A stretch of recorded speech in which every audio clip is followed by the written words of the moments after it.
Hello, and how are you doing? I am live in Oklahoma. My name is Sally Britton. I am an author of Sweet Regency Romance.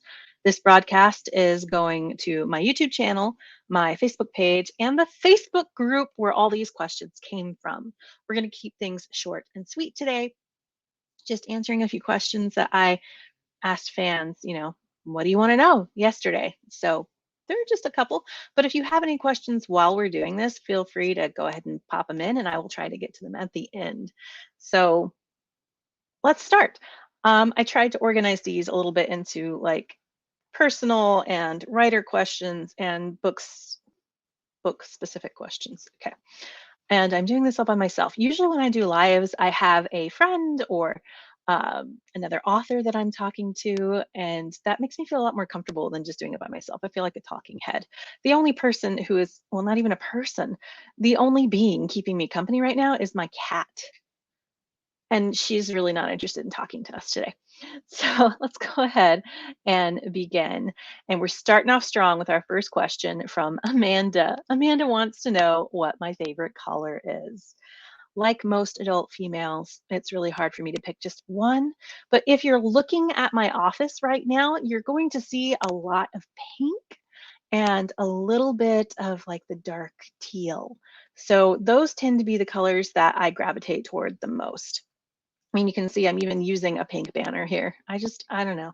I was in denial for a long time about my love of pink because it just felt so cliche for a little girl to love pink. So I denied it. And then in high school, also, feminism. I do not love pink. Pink is so lame. I love blue. Blue is my favorite.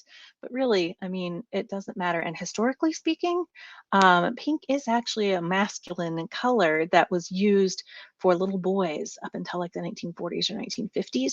You would dress little boys in pink and little girls in blue, and then that switched at some point. So really, why are we doing this to colors anyway? I'm completely going the wrong direction there. Personal note, I was recently diagnosed with ADHD. So that explains sometimes why I guess I go off on these tangents. Anyway, my favorite color right now, the color that I surround myself with the most is pink. Thank you, Amanda. All right. Next question that's kind of personal. Do you like to make wishes when you blow dandelion poofs? Thank you, Christine. We were asking the hard questions today. The answer is yes. The person who I remember telling me that dandelions granted wishes was my grandpa, who passed away when I was still in high school. But I remember there being a yard full of dandelion puffs. I'm pretty sure it was his yard, my grandparents' yard. And he didn't mind that I was picking them up and blowing them. And he told me that if I could get all the little, white bits off in one blow, that I would get a wish. What a great grandpa tonight. Not really mind having dandelion seeds all over his yard because he was enjoying his grandkids. I am like one of 48 or 50 now grandkids from that side of the family. So yeah, we were indulged a lot. Let's see. Other than yourself and your books, who is a favorite author and book? And can be in different genres. Thank you, Erin. I have lots of different favorite authors. Like if we're going to look back in time, I love L.M. Montgomery, who wrote the Anne series and the Blue Castle. I love, of course, Jane Austen. And Louisa May Alcott, who wrote Little Women. Every time I read Little Women, I identify with a different character. The most recent time, of course, it was Marmee, the mother. And just, I sobbed through that whole book most of the time. It has so much like nice little bits of wisdom. On a side note to that, one of my favorite books is, it just completely went away. I'll think about it again soon. Let's talk contemporary authors. I've always said that Sarah Eden is one of my favorite Regency romance authors, and now one of my favorite like Western authors too. Her American historicals are really good. I also love C.J. Archer. She writes some books that are like light magic, and she writes books that are more magic, and then she writes books that are like historical but magic and murder mysteries. I love her Cleopatra Fox murder mysteries. They are so good. So she's really enjoyable. Let's see, who else do I love? I think I said K.M. Shea. maybe I haven't yet, but she writes fantasy and urban fantasy. Her new urban fantasy world that she's written several trilogies in is the Magiford series, Magiford World. It is so good. She writes clean, sweet, all types of different fantasy characters in an urban setting. And all these trilogies have different couples, and then they're all tying together to make one really big story. And I am just so excited about that. Her stuff is so good. So there you go. Who else?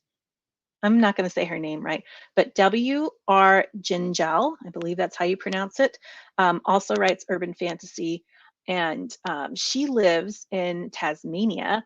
So her books are often based in Australia, Tasmania, and I believe she's doing a new series that's based in I think it's South Korea. So, but she is just fascinating and so much fun. Has a very, very different form of humor that I find I really like. So there you go. If you have to like slow me down to get all of those written down, so be it. Okay, so Jackie said, what made you decide to become a full-time writer? Did you have another career before? Okay, this is a long process that actually finally got me to being a full-time writer. I've always loved to write. I've been writing since I was little. I cut my teeth on fanfiction.net writing 120,000 word epic stories in the Harry Potter, Star Wars, and Three Musketeers fandoms. Um, so I've always written, I've always loved writing. In college, I was like really into the idea of someday being a librarian because I figured I would never, ever, ever be an author because of all the gatekeeping and how hard it is to get traditionally published. So I graduated with a bachelor's in language arts, emphasis on British lit, and I started a master's in library science, met my husband, got married, had a baby, and said, maybe I should wait because I'm pretty sure I want to stay home with my kids if possible before they're old enough to go to school. Very privileged to be able to do that, not because financially we were privileged, but because my husband was willing to work a lot to make that possible up until our kids were in school. A lot, a lot. And then he got a really dangerous job after that, where he was gone very late. And I didn't know until about 1 o'clock in the morning if he would be coming home. So we've left that behind us, thank goodness. But during those years, my kids are still going to bed around 8:30. And so I started writing until 1 o'clock when I'd get a text or phone call from him letting me know he was on his way home. He didn't know that's what I was waiting for. He just thought I couldn't sleep. So I started writing with a vengeance during those years. And I started meeting people who said, oh, I self-publish, and this is how you do it. And this is how you become an indie author. And this is how you make money at it. And it turned out that I was pretty good at the business side of things. And after 2 years, I was out earning my husband's job, his super dangerous job. So he quit and I became the full-time breadwinner of our home. And my husband only just recently started doing a different career that he seems to really like, but he had 3 years off of being the at-home parent. So it was really good for us. So I guess you could say my career was being a stay-at-home mom and a very supportive spouse. Um, but I still kind of think that I would like to get my master's in library science. That's still a little bit of a dream. I don't know how to explain it. Most people who become authors decide they want to get their MFA um, at some point, but I'm like, I still kind of sort of idolize librarians and I would like to be one. Plus, research might be my first love. I love writing, but the research I have to do to write is almost more exciting to me than the writing itself. Confessions of an author. So, Christine asked, what's a genre of writing that you've never tried to write in before, but you want to someday? So, I've dabbled here and there in most of the genres that I like, either through fan fiction or things that will never see the light of day. But those who have been fans of mine for a while will know I have a bit of an obsessive love with fantasy. I would love to write romantic fantasy, probably still in the sweet category. But I would love to retell fairy tales or do some urban fantasy because that's what I really love to read.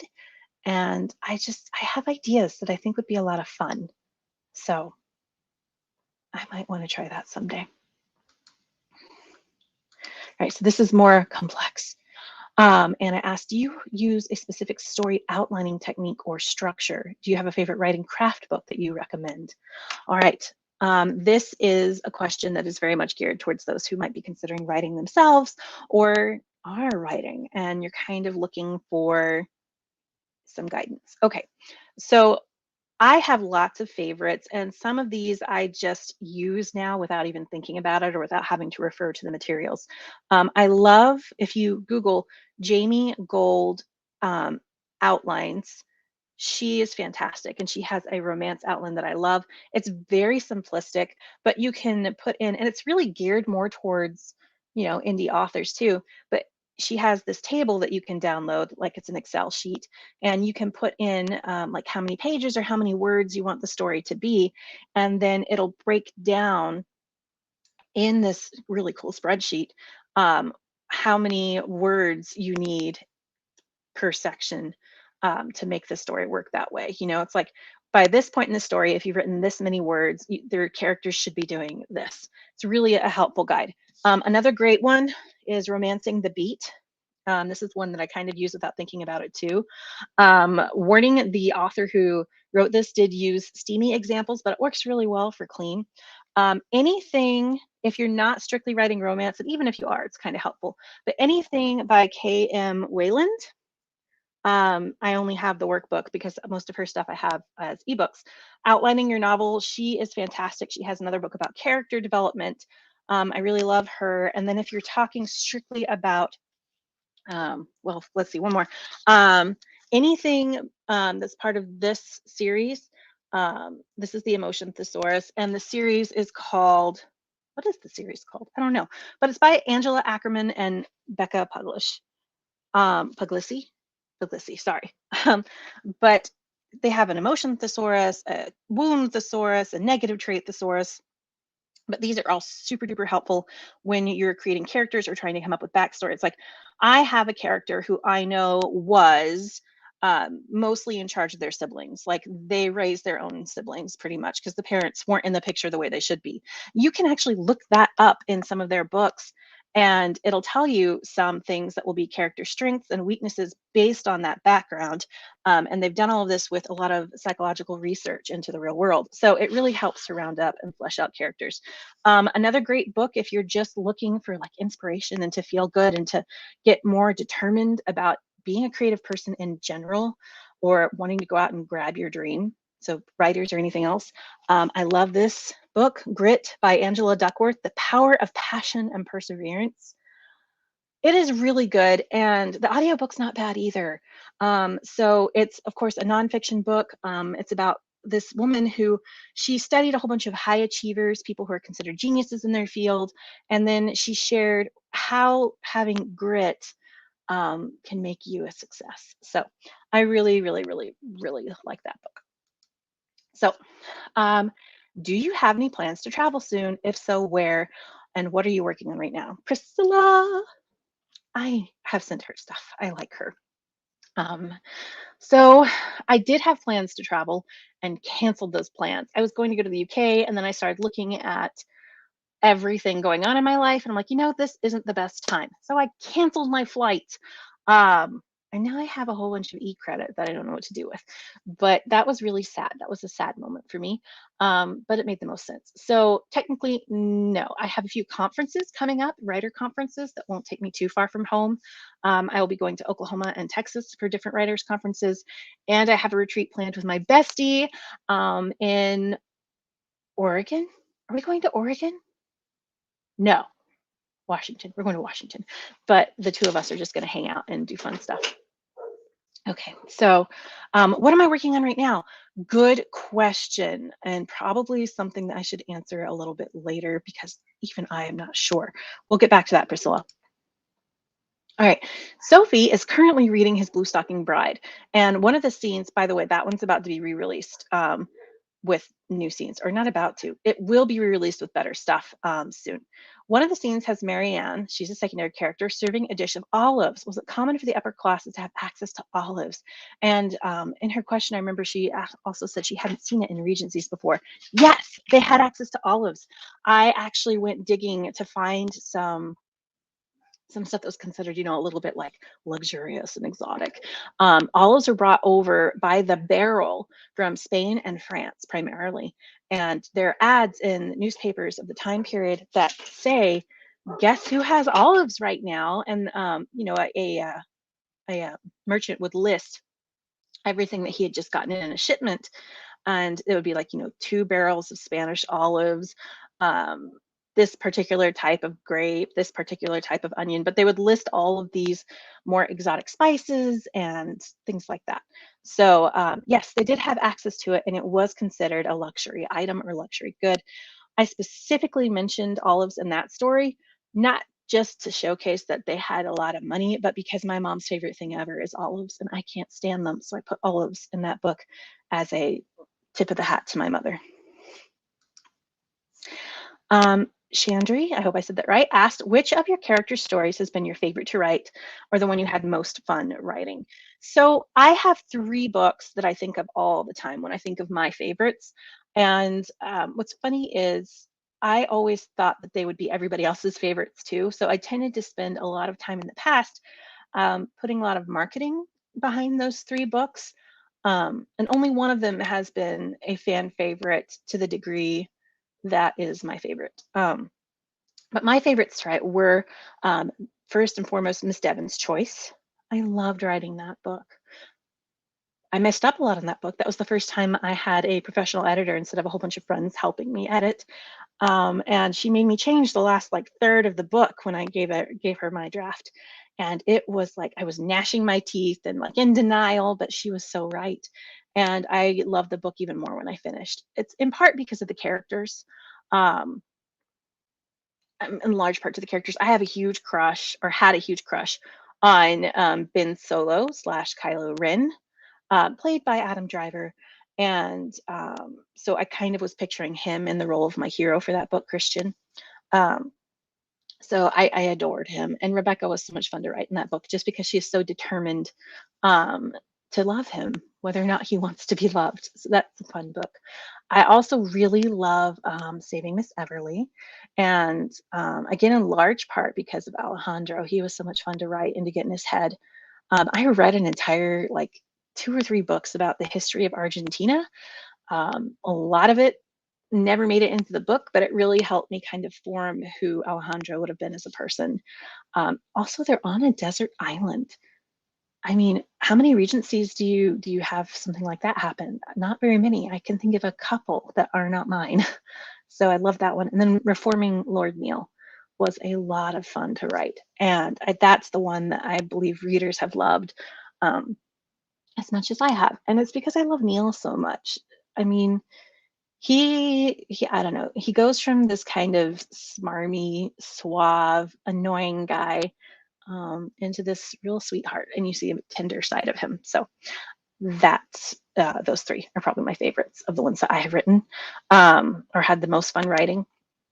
So I also really liked the research I did for the A Haunting at Havenwood, which is not a scary book for anybody who's still nervous about reading that one. It is not scary, no scary things at all. But what I really enjoyed about that one was both researching the area and then learning more about speech impediments such as stuttering. The hero in that book has a stutter. Um, and that was really interesting, brought into my mind. So Rachel said, will there be another Cleaver Castle book besides the new novella ever? Yes. Yes, there will be. And I'm pretty sure I know whose story I'm going to tell next. I think it's going to be Teague's story. He's Miss Frost's brother. So an Irish hero. Yeah, so I don't know when it'll happen, but it's coming. It's coming. Okay. Megan asked, Dear Sally, what are your favorite lesser known aspects of Regency society? Okay, there are a lot. One of my favorite things to read about in Regency society are like the little weird details. Like I have an entire book about furniture during the Regency era. And so page after page after page of pictures of things that are still in existence, drawings of things that appeared in catalogs, of all of their crazy furniture. They had some pieces that we would look at today and go, well, what's the point of that? And then, of course, tons of couches and chairs and bureaus and dressers and stuff. So I love that. And then I have another book that's about children during the Georgian era. The Regency falls within the Georgian era. And so it's all their toys and the clothing they wore and the activities they did and education. So you don't see a lot of children in Regency books. And some people really, really don't want to see kids in Regency books because their parents themselves and the Regency novels are an escape for them. And others are interested in like that, like those kinds of details. So I don't know, a lot of authors don't include children because they're romance novels. So you don't get a lot of kids in these books. But it's fascinating to me to study what life was like for a kid back then. All right, so Brianne asked, do you ever feel like you get too invested in your characters? Like you get so caught up in them that you can't focus on other stuff? Or do you feel the opposite? The rest of her question was too big, but she had basically asked if I get sick and tired of my characters. I feel like I have a healthy balance with my characters. They rarely intrude on my real life. I think that's, again, probably a little bit of the ADHD brain, is that I always have something running in my head, usually two or three somethings. Um, I think Lorelai described it best in Gilmore Girls when she said, it's like, oh, I can't even do it. Who's the other person? Zendaya? Saying all the tabs are open and she doesn't know where the music is coming from. Sometimes that feels like my brain. So my characters occupy a space in my mind. They're always back there somewhere, but they're not really intrusive. Sometimes I wish they would speak up a little bit more. So sometimes I get sick and tired of writing a story because I get stuck, but I always love my characters. I make sure I love them before I start writing them, because if they annoyed me, it would be really hard to want to be nice to them. So there's that. And then I had another question. I don't know, it disappeared on my cool little question sheet that I have here, but I was asked about Easter. It was by Christine. She said, how is Easter traditionally celebrated in Regency England? If you know your history, you know that Easter traditionally is a pagan holiday, and variations of Easter celebrations were happening long before Christianity. So, and you had different things that would happen in cultures like Roman and Greek cultures and Egyptian cultures. To celebrate the passage into spring and fertility and life. And then of course, you would have the Druids and Germanic cultures would have their celebrations. The Celts had different types of celebrations. England itself is a nice big conglomerate of all of those things. Think of England as like an early melting pot. Because you had people coming in and out, conquering, marrying into people's families and cultures, and then Christianity came over, and first it was heavily, Catholicism, and then Anglican and Protestant. And so it was this big mishmash of everything. I should probably get rid of this banner since that's not the question anymore. So you had a nice big mix of things.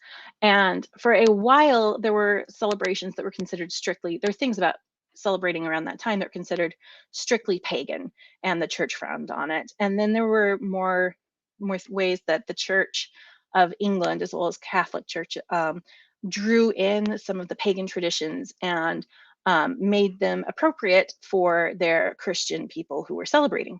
So all that to say, there was a lot going on in the Regency, and some of it was regional, and some of it was, how superstitious you were or how religious you were.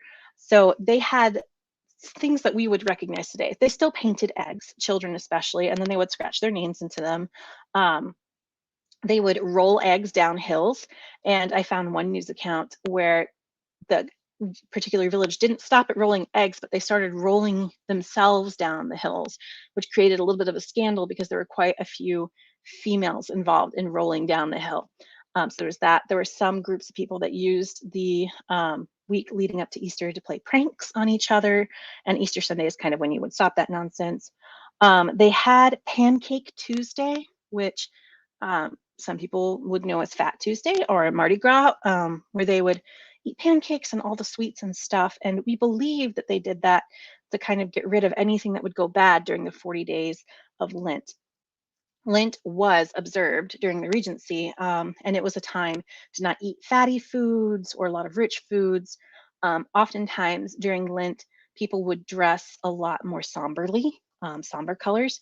And so when Easter Sunday came, they really would wear bright, beautiful white pastel colors, a new bonnet. What better reason to have a new bonnet than after 40 days of wearing dull colors?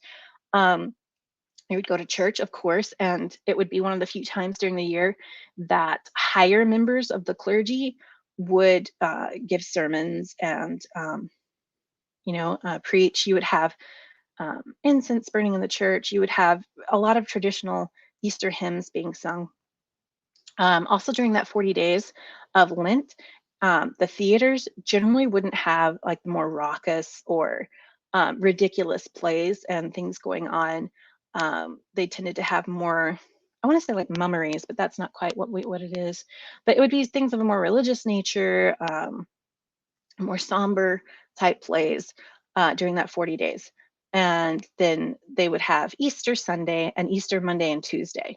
Monday and Tuesday were oftentimes big fair days, the Monday, Tuesday following Easter. So you would have markets that would open up. You would have a lot more playful things going on. So if we went back to Easter during the Regency, we would recognize a lot of their traditions and see that they fit in a lot with our traditions today. And of course, it would be celebrated a little bit differently depending where you were in terms of working. You'd have school holidays. Typically, Parliament wouldn't start their session or restart their session, I guess, until after Easter as well. So lots of things that we would recognize today, and some things that we would kind of like squint a little bit at and not be sure what we were seeing. So I'm going to check and see if I have had any comments. Hi, Mara. She came and said hi. And Indira, I hope you said your name correctly, has asked 2 questions at the very beginning. So I'm going to go ahead and answer this now. She said, what inspires the personality of the characters in your clean romance novels? And what is your method of developing the personalities of your characters? So I mentioned this series earlier, like this really helps when I'm coming up, like not specifically the emotion thesaurus, but they have one that's called, childhood wounds. Is that what it is? And that helps with some of the more somber aspects. I do a lot of things for my characters. Once I start kind of planning, I usually start with a trope, like what kind of a story do I want to tell?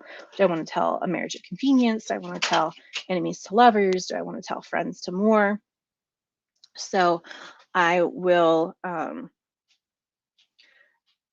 up with the trope, and then I'll think, okay, what kind of personalities would be fun to see in this story? Grumpy Sunshine, or Beauty and the Beast type of a thing, or do I want to have somebody who's like really ridiculous and then somebody who's not, opposites, things like that. Once I have kind of that idea, just a general concept of what I want the story to feel like, I will find character names, and then I will take personality tests for my characters. Usually that 16 personalities test, it's the one, that has 4 initials, the INTP, INFJ, ENTP, all of that stuff.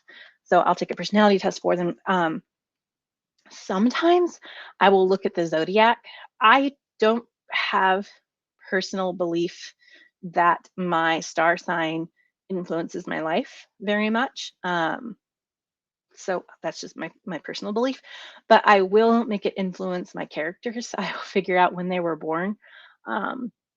And I'll say to myself, oh, I think this character was born in December. And then I'll look and see how their star sign might influence that. So that's kind of how I arrange my characters. I tend to write short bios for them, and I keep that on hand to go back and read. I try to make a list of things that might be bothering them, personal things, political things, and I use that to try and feed into how they'll react to different circumstances. Sometimes it's really easy and sometimes it's really hard to get the idea of my character. A lot of the time, the first couple of chapters I write is really me getting to know who this person is, who these people are, and then I have to go back later and edit out a lot of info dumping. So I don't think there's any one true and tried way. I think as an author, you have to try things again and again and again until it makes sense to you. I met somebody recently who actually uses tarot cards to determine the personalities and fate of her characters. And that was an interesting concept to me. So you have to figure out what works for you, what makes sense for you, and what will help you remember who your character is. Because I cannot tell you how many times has happened, usually with secondary characters, where I have to bring them up again and I stop. I'm like, is this person like generally a happy, positive person, or are they not? And I have to go back and look and see how I portrayed them before. So that's how I do personalities for characters. Anne Lawton asked, how do you actually start the first line? The first line I write almost never is the first line when it's published. I don't think you can, if you might mean, um, how do you just get started in general, that's a whole different question. But to determine like the first line of a book or a chapter, I've taken a lot of classes and I've read a lot of books. And what it's come down to for me is what is a first line that will grab attention or be immediately relatable. And so I usually have first lines that are describing a situation I think a lot of people can understand. So I have one book where the first line is my unwed 27, 28-year-old heroine. She's that age. But the first line is her thoughts on how torturous it is to sit in a group full of women who can only talk about babies. And that's something that I feel like is very relatable to a lot of women, especially women who have either waited to start families, haven't had an opportunity to start families for various reasons. And so even sometimes now as an older mom, like my youngest is almost 7, it's like if I show up with a group of women who are substantially younger than me, all they talk about is babies, which is wonderful. I was in that stage once too. But I've gotten to the point where it's like, I would rather talk about something else, or I can no longer relate to this as much as I used to. So I felt like, that's something that people can relate to, or something that people don't expect. Like my character, Sir Andrew, one of the first lines in his book is how much he hates London in the spring. And it's like you almost never hear somebody say, "Oh, I hate London in the spring." It's usually, "Oh, London and the spring and the season and the social." I mean, people are usually really excited about it. But his first line is, "I really hate London in the spring. It's so crowded and all these people." And so, like, it takes a second. And you go, "Oh, what? I haven't heard this before." So my first lines are generally either really relatable or immediately make you go, "What?" So that's what I try for. I don't know how well I succeed. I think I've gotten better at it in recent years than I was before. So let's cross our fingers and hope I just keep getting better. Yeah, you're welcome. And said thank you. Good. Okay. I'm glad I could elaborate. So those are the questions. Those were questions from YouTube. That's really cool. I love writing. I love answering questions. Feel free to ask more. I'll come back later and just type out responses if you'd like. But writing is fantastic. It is my jam.